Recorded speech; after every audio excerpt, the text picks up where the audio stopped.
جہاں تک ہے حدیث مبارکہ کی سند کو عالی کرنا، اس میں اللہ نے میرے اوپر خاص کرم کیا کہ مجھے چند ایسے مواقع عطا فرمائے کہ جن مواقع کی برکت میں اپنی پوری زندگی محسوس کرتا رہوں گا۔ ایک سند تو مجھے دیوبند میں ملی، حضرت مولانا سالم قاسمی رحمۃ اللہ علیہ، جو حضرت قاری طیب رحمۃ اللہ علیہ کے بیٹے تھے اور دارالعلوم دیوبند کے محتمم بھی کچھ عرصہ رہے، انہوں نے اپنے گھر دعوت دی۔ جب کھانا کھا لیا تو مجھے کہنے لگے حضرت میرے ساتھ آئیں۔ میں ان کے پیچھے پیچھے گیا، وہ مجھے ایک کمرے میں لے گئے، حضرت اس چارپائی پہ بیٹھ جائیں۔ میں بیٹھ گیا، پھر کہنے لگے آپ کو پتہ ہے میں نے آپ کو اس چارپائی پہ لا کے کیوں بٹھایا ہے؟ میں نے کہا حضرت میں ان پیروں میں سے نہیں ہوں جن کے کتے اور بلیاں بھی علم غیب جانتے ہیں۔ بریلیوں کی عادت ہوتی ہے نا، تو میں نے یہ بات کی۔ کہنے لگے اچھا میں بتا دیتا ہوں کہ یہ کمرہ حضرت مولانا قاسم نانوتوی کا ہے اور یہ چارپائی ان کی ہے، اور میرا دل چاہا اس چارپائی پر بٹھا کر میں آپ کو حدیث کی اجازت دوں۔ الحمدللہ ثم الحمدللہ، انہوں نے لکھی ہوئی بھی اجازت دی، سند دی، اور ویسے بھی سند دی۔ یہ ایک عالی نسبت تھی جو اللہ نے مجھے دیوبند میں عطا فرمائی۔ پھر ایک دوسری نسبت کا اللہ نے عجیب سبب بنایا۔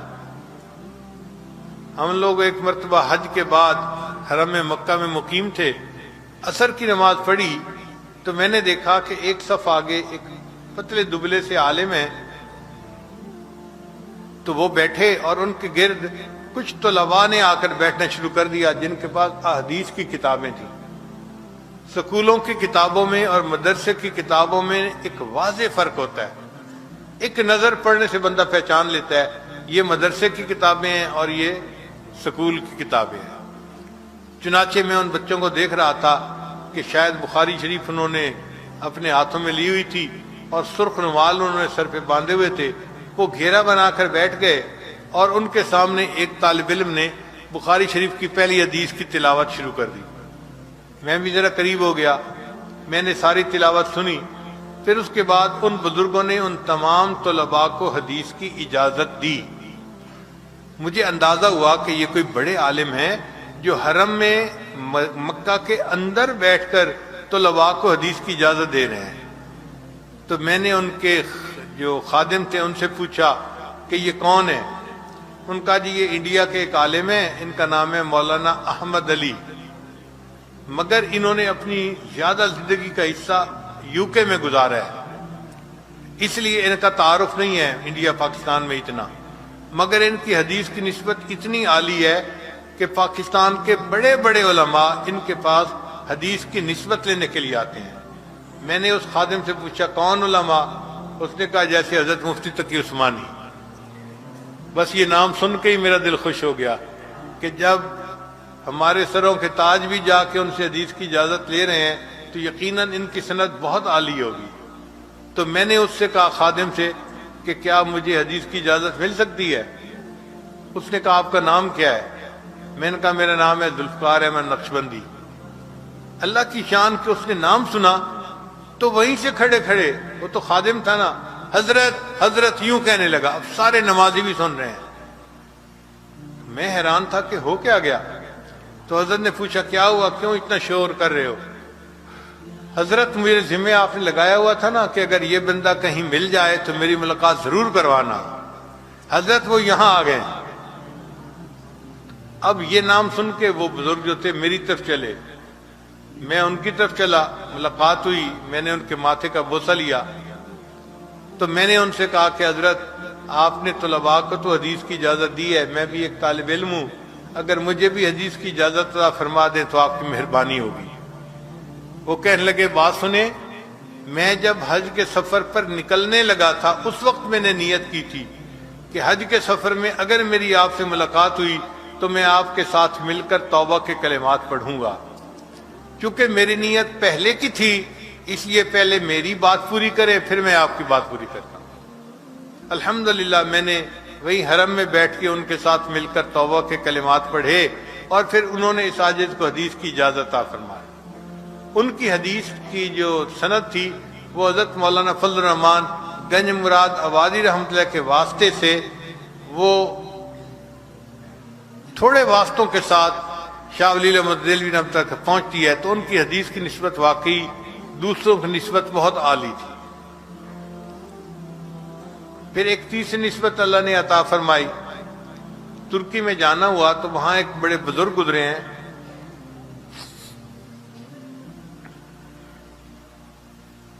علامہ زاہد القوثری ان کا نام ہے۔ یہ امام اعظم اور حنیفہ رحمۃ اللہ کے دفاع میں بڑی اعلیٰ کتابیں انہوں نے لکھی ہیں۔ ان کی کتابوں کا عرب لوگ بھی بڑا احترام کرتے ہیں۔ ان کے ایک آخری شاگرد زندہ تھے، اب اس وقت مجھے نہیں پتا، ان کا نام تھا شیخ امین سراج۔ مجھے کسی نے بتایا کہ وہ آخری شاگرد اب دنیا میں زندہ ہیں، اور حکومت نے اب ان کو تاریخی شخصیات میں شامل کر لیا ہے۔ تاریخی شخصیات کا کیا معنی؟ تاریخی شخصیات کا معنی کہ اب حکومت نے کئی ڈاکٹروں کی جماعت بنا دی ہے جو ہر وقت ان کے ساتھ رہتی ہے، ان کے کھانے پینے ملنے جلنے کا خیال رکھتی ہے اور ان کو بیماریوں سے بچاتی ہے، کہ یہ قومی ورثہ ہے، ان کی حفاظت کرنا قوم کا فریضہ ہے۔ جو قدردان لوگ ہوتے ہیں وہ ایسے علماء کی عزت کرتے ہیں، احترام کرتے ہیں۔ تو وہ شیخ امین سراج جو تھے وہ اپنی 5 نمازیں تو گھر میں شاگردوں کے ساتھ پڑھ لیا کرتے تھے، اور صرف جمعے کے لیے جامع مسجد میں تشریف لاتے تھے۔ اور جمعے کے لیے حکومت نے مسجد کے بالکل ساتھ ایک شیشے کا کمرہ بنا دیا تھا کہ لوگ ان کو شیشے دیکھ تو سکتے تھے مگر ان کو مل نہیں سکتے تھے۔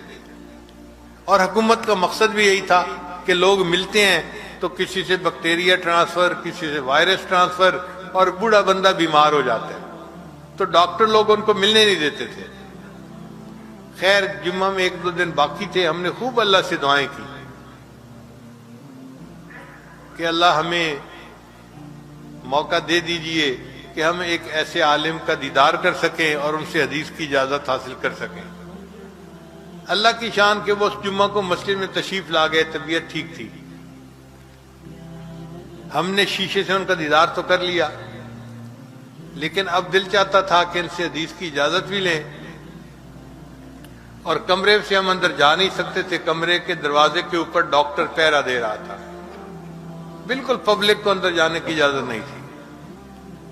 تو میں آہستہ آہستہ چلتے ہوئے کمرے کے دروازے کے قریب گیا تو ڈاکٹر نے مجھ سے پوچھا کہ آپ کہاں سے آئے ہیں؟ میں نے کہا پاکستان سے۔ کہنے لگا نو پاکستان میں تو ہائیجینک کنڈیشن اچھی نہیں ہے، وہاں کے کسی بندے کی ہم شیخ سے ملاقات نہیں کروا سکتے۔ تو میں وہیں پہ کھڑا ہو گیا۔ اب اتنے میں شیخ کے جو خادم تھے نا، انہوں نے مجھے دیکھا تو وہ دروازے کے قریب آئے اور مجھ سے پوچھتے ہیں کہ جی آپ کون ہیں؟ میں نے کہا بھائی میرا نام ہے ذوالفقار احمد نقشبندی اور میں پاکستان سے آیا ہوں اور حضرت کے ساتھ میں مصافحہ کرنا چاہتا ہوں اور حضرت سے حدیث کی اجازت لینا چاہتا ہوں۔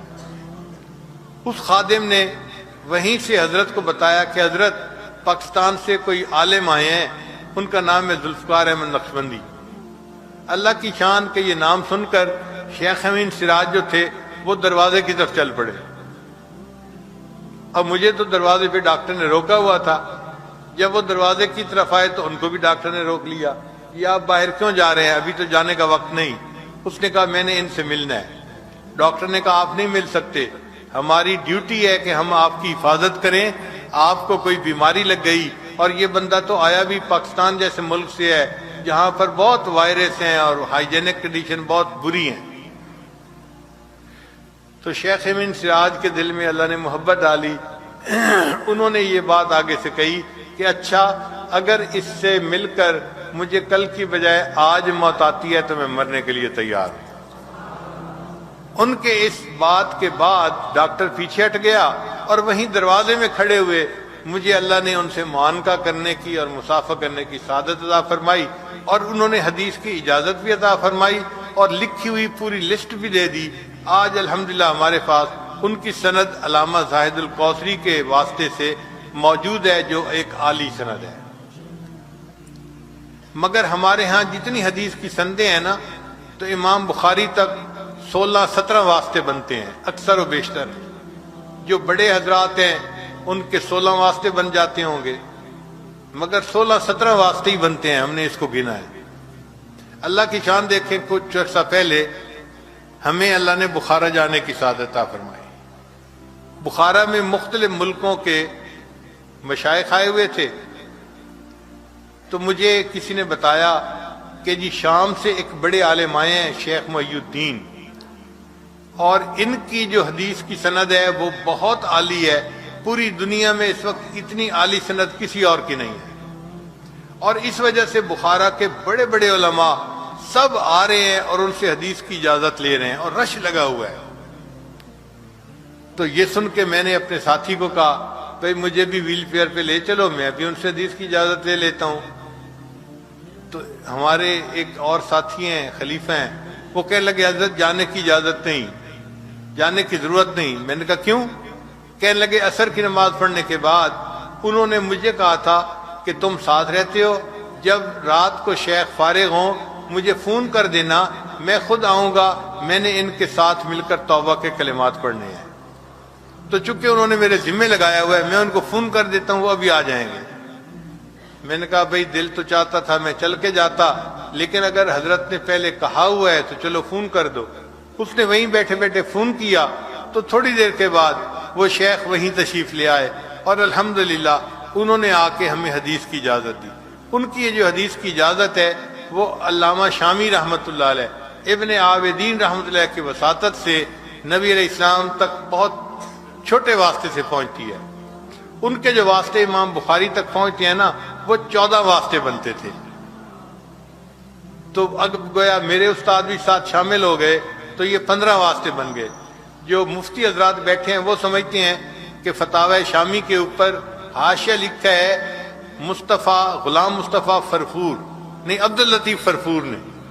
یہ شام کے ایک بڑے ڈاکٹر تھے، عالم تھے، اور انہوں نے واقعی ایسا حاشیہ لکھا کہ لوگ حیران ہیں کہ انہوں نے اتنا اچھا کام کیسے کر دیا. اللہ نے ان سے کام لے لیا. ان کے واسطے سے، فرفور کے واسطے سے، علامہ شامی رحمۃ اللہ کے ذریعے اللہ نے یہ حدیث کی ایسی نسبت عطا فرمائی جو بقول شیخ محی الدین کے اس وقت دنیا میں سب سے عالی نسبت تھی. تو اللہ نے وہ بھی عطا فرمائی. الحمدللہ جتنے واسطوں سے یہ نسبت اس عاجز کو ملی، یہ عاجز جتنے علماء یہاں موجود ہیں یا طلباء موجود ہیں، ان سب کو اپنی طرف سے حدیث کی اجازت دیتا ہے. اللہ تعالی ہمیں تقوی و طہارت کے ساتھ زندگی گزارنے کی توفیق عطا فرمائے، اور پوری زندگی حدیث کی خدمت، زندگی